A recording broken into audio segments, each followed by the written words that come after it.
This is the perfect RIA, in case you didn't know.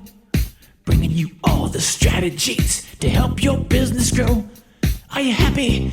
Are you satisfied? Are you hanging on the edge of your seat? Sit back and listen in while you feel the beat, yeah!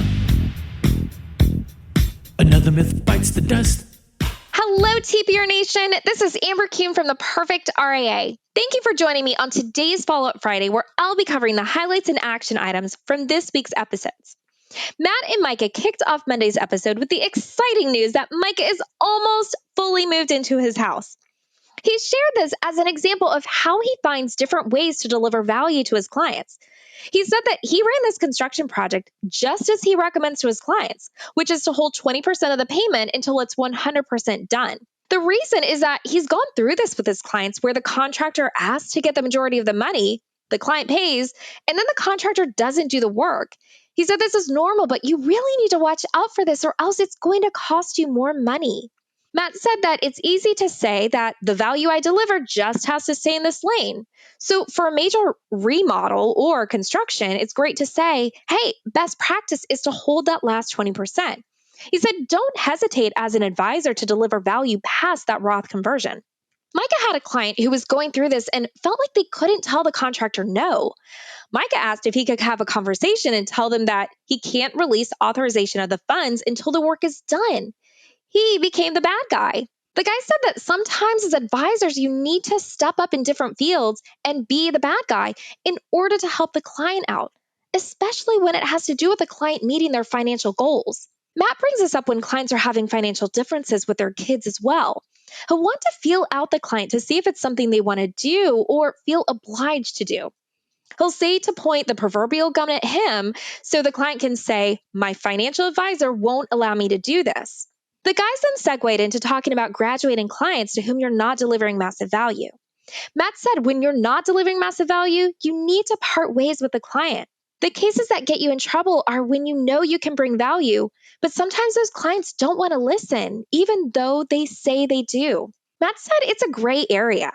Most financial advisors have had clients where they need multiple discussions before taking action. Then there are others where they're never going to make a decision. It's easy to tell yourself that they'll get around to it eventually, but the line has to be drawn at some point. For Micah, he'll look at his 3 Ps when bringing on clients, which are that they need to be personable, productive, and profitable. He wants to be excited to meet with them. He wants to be able to help their situation, and they need to be able to take advice and take action. And he has to be able to make money. He said you should go and create your own 3 Ps that clearly identify who makes a great client. And if not, you're setting yourself up for a problem. Matt brought up the issue of when your client isn't following your advice. He said that when people don't follow your advice, it erodes your confidence. It becomes an issue over time, and your team notices as well. The guys discuss what are those lines and deal breakers with advice. You need to know what your deal breakers are, and you need to have your line in the sand with advice. Matt said another reason you need to be firm about this is that at some point, these clients are going to graduate you, even if you may be delivering value, but they may not be accepting it. Micah will also be clear about these deal breakers with other clients, and he'll let a client know that if they cross that line, then he'll need to graduate them. Matt said it's important to have this discussion early on so it doesn't feel like a threat. In the onboarding process, you can say that you insist on only doing your best work. You're setting an expectation and you're coming from a place of care and education, not as a threat. Matt will say, I can't do my best work if I can't manage all the assets. So once Matt and Micah discussed why you should graduate a client, they moved on to how you do this. Matt does this via email or a letter, and for Backstage Pass and Invictus members, this letter's inside the Backstage Pass. He'll say that he's in the process of making changes in his practice and his life, and he realized he can't deliver the kind of service that they need. He'll recommend that the client work with another advisor. He'll then go through with the client how he'll facilitate the transition. Micah prefers to do this in person. He'll outline a plan for them, and he'll go through everywhere they've helped. He'll then say that with the fee that they're paying, they don't think they'll be able to provide the value that they need. Turning this around, Matt said when a client graduates you, you need to work with your team on this because they'll likely have head trash around it. This is also where you need to go above and beyond with service and value with your client. Go through the outstanding action items, go through the things to keep in mind. You want to make that transition as smooth as possible. Michael will say, "We're parting ways as friends, so if you have questions, pick up the phone." He'll still be there and he's making sure his team is going to help with that transfer. He wants his clients to be at a better spot. He doesn't want them to mess up their retirement. The guys also talked about what is the one thing that cures all ills? Prospecting. They said if you have a phenomenal prospecting process and a process of success, it takes that sting away when you graduate a client. Let's get into Monday's action items. Get a stack of the Total Money Makeover by Dave Ramsey and hand these out to your clients. Always have action items. Make a list of all of your clients and have a list of deal breakers and make sure that your clients are meeting those. Lastly, you never want to have the conversation to graduate a client the first time you have to have it. Practice that conversation. Record yourself. Even if you send a letter, practice what you're going to say when they call you. Make sure that you're prepared for that, and the same goes for your team. On this week's What Works Wednesday, Matt was joined by Lisa Mayfield with Aging Wisdom. Lisa is the creator of Aging Wisdom and is the former president of the Aging Life Care Association. Lisa provided her thoughts and recommendations for what advisors can do as your clients get older in life and they start needing care beyond what they can provide for themselves. Lisa recommends having these discussions with clients who are post-retirement or getting there by asking your clients, someday if you need help, what care is available? And then sharing what they should be thinking about. Some of those things would be, do you want to move into a retirement community? Do you need to downsize? Or can you stay in your home? Or what happens if you have a medical event earlier than you're expecting? She said there may be a health change that forces them to think about getting help earlier than planned. Lisa's role is to help set up a plan for this ahead of time. However, she can also help in the midst of a crisis. She said this is historically when people have reached out. She said a great time to discuss this is when advisors are going through the estate planning with your clients. She said while this is a difficult subject to bring up, she recommends saying, God forbid something changed with your health that you didn't anticipate, but I'm curious if you've thought about what you might do then. And Matt shared that it seems that people's default plan is that their spouse will figure it out. Lisa added that if people aren't planning ahead, they usually end up leaving it to their children to figure out too. And that if crisis happens, there are fewer options. If they're not thinking ahead, then those choices are usually made for them. She said an aging life care professional helps clients think ahead. When someone like Lisa is contacted, they'll have an initial conversation and talk through what the client would want to do. She shared that most clients who seek their help only need short-term help, just to help plan and think ahead. Then, if things change, they can come back. And then there's also other clients who may need them more deeply. Lisa said they'll follow up with recommendations and options after that initial consultation. If they need specific referrals, they can then refer them to those people. She said this can be just another partner in your client support system. That person can also become the local eyes and ears. And for people without children, they need to think about who would make those important decisions. They have professionals who can step in and help. Lisa said aging life care professionals are not doing home health care, but they can help connect them with the resources.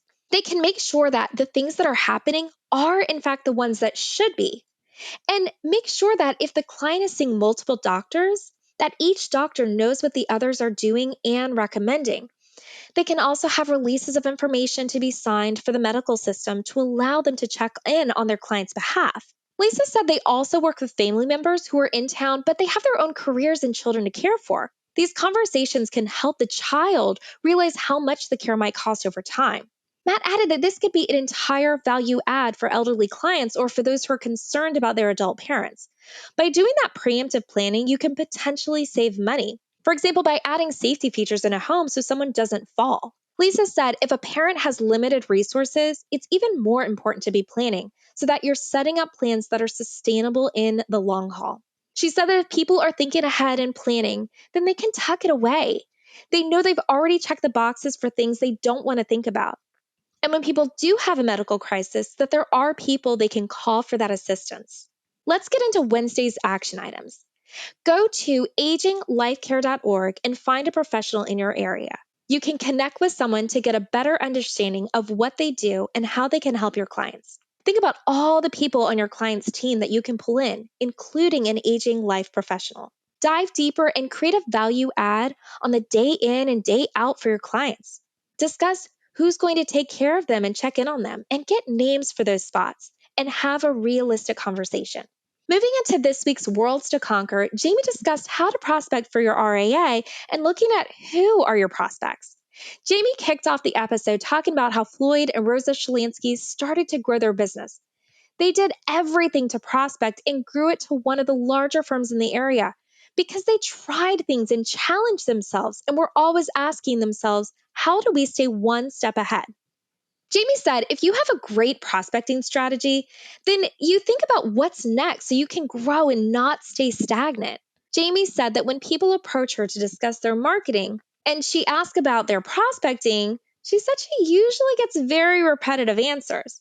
And they say they get referrals, but they're not really actively marketing. They're just hoping their existing clients are going to refer people.